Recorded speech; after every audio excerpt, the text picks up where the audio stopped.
What's up, everybody? Give it up for all these awesome comics.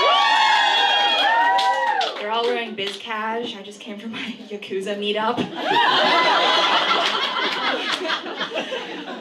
So my Chinese grandma has lived with us in the States for 20 years, helped raise me, and she recently got her citizenship.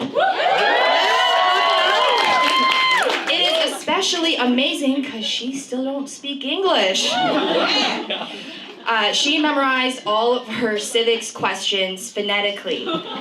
So you hear her say, Constitution. And in her head, she's saying, Jizz crocodile cat. It's like a random sequence of Chinese words. But this has been awesome for our relationship because growing up, I didn't really know what to talk to her about. I'd try like, hey grandma, how was your day? How are the string beans? And generally she reacts just like, I don't give a shit, you don't give a shit, let it go. Now we have awesome conversations just going down the list. I'm like, hey grandma, who's the first president? She's like, Washington. Hey grandma, how many articles in the Constitution? 27. And I know she's done and I should leave her alone when I ask, hey grandma, what's the separation of powers? She's like, the separation of, hey, how about you leave me in peace so I can enjoy my last few years, not wiping your ass and clearing whoopie pie wrappers from under your bed, huh? Last week I had a bad customer service experience at an ice cream shop. Sorry, a micro creamery. Carol's Custard Kitchen. Look, I run in here sweating and order a sundae bowl. I need a sugar high that is so hard and fast that I hallucinate. I'm a white chick named Carol. My life is awesome. That was loud. But instead of heeding my cry, Carol, in the world's tiniest white apron, hands me the world's tiniest plastic spoon.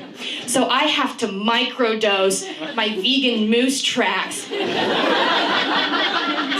While Carol watches me from 2 feet away, because it is a very, very small creamery. I recently went gluten-free by cutting white guys from my dating apps. Yeah, thank you, yes. Thank you. It's really hard, man. Already lost 5 pounds of bullshit. No, look, I really tried dating white guys because they have nice families and a sense of belonging and golden doodles, yada, yada, yada, yada, it's down the list.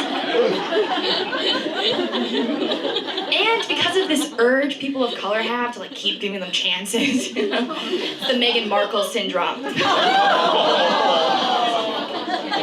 Maybe they'll do better here in the new world, where there's nobody for them to hurt, because we're in Manitoba, Canada. No, Megan, I've been disappointed. It's especially weird because of this fixation some white guys have on Asian culture.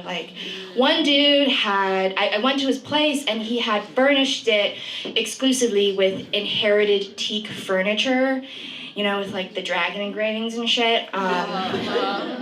Which really just means that his great-grandfather ransacked my great-grandfather's village and decided to take his IKEA set, of all things, and then handed down the Dial Hammer Scammer Glamour cabinet for 72 years. Weird choice. And he wouldn't give my furniture back, so I had to leave with this Titleist golf cap, just got you, got you back. Another guy had decorated his home exclusively with bonsai trees that his mom sent him because of his interest in East Asia. Gross, don't tell your mom about that.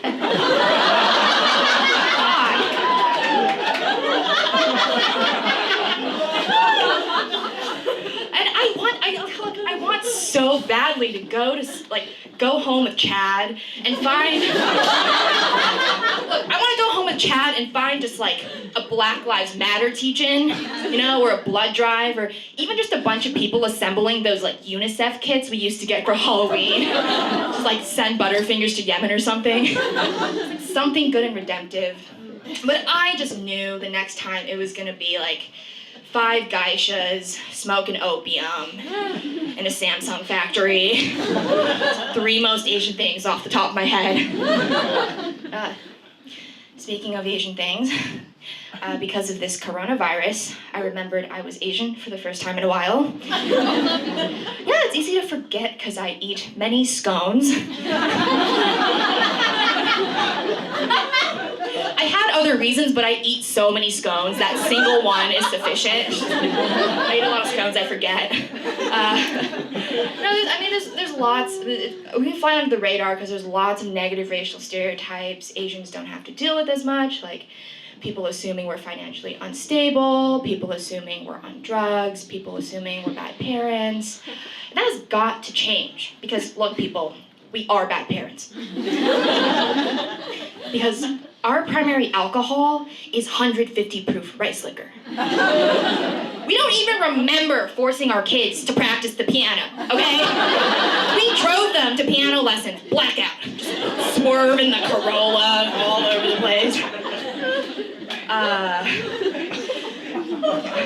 But now I walk down the street and people put on their face masks, and this one white chick at my gym even started bringing her own sanitizing spray, just like in a tiny, tiny, tiny, tiny bottle.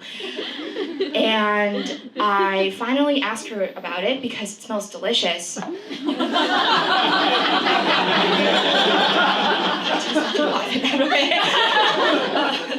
And I was pleasantly surprised by just the sheer human ingenuity of it. It must have been really hard for Mrs. Myers to produce an organic napalm. Maybe they'll come up with that coronavirus vaccine next. Thank you guys, you've been awesome.